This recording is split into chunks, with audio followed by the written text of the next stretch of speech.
10, 9, 8. Compte à accent grave rebours. Emmanuel Macron se bouche les oreilles, jusqu'au tir de canon César. En visite à Bourges, le président a passé jeudi en revue des pans clés de cette économie de guerre qu'il veut voir monter en puissance face au conflit en Ukraine.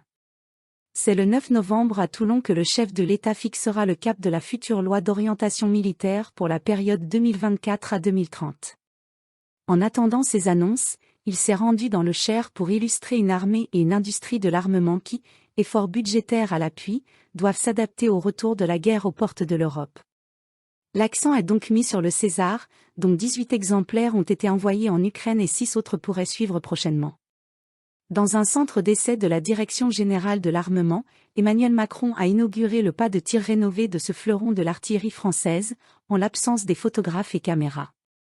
Après avoir observé au plus près cet imposant canon monté sur un camion, tous aux abris, l'essai ne se déroule qu'une fois que le personnel et le président sont dûment enfermés dans l'exigu PC de tir. Direction ensuite le site de Nexté à Routec, dans la localité voisine de la Chapelle-Saint-Ursin, où sont notamment produits les obus de 155 mm pour les canons César, eux-mêmes fabriqués à Bourges. Avant de visiter, à l'écart des médias, l'usine MBDA Subdray qui est chargée de l'ingénierie et des tests des moyens de propulsion des missiles.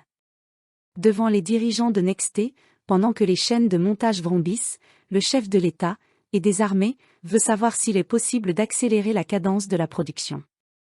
Au salon de défense Eurosatory, en juin, Emmanuel Macron avait acté entrer dans une économie de guerre qu'il allait falloir, durablement, organiser, impliquant de profonds changements.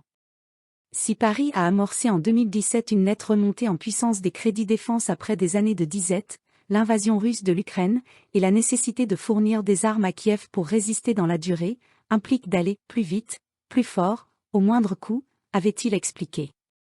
Depuis l'été, le ministère des Armées et les industriels planchent sur cet effort pour produire suffisamment, plus rapidement et à des prix maîtrisés, comme l'a rappelé l'Élysée.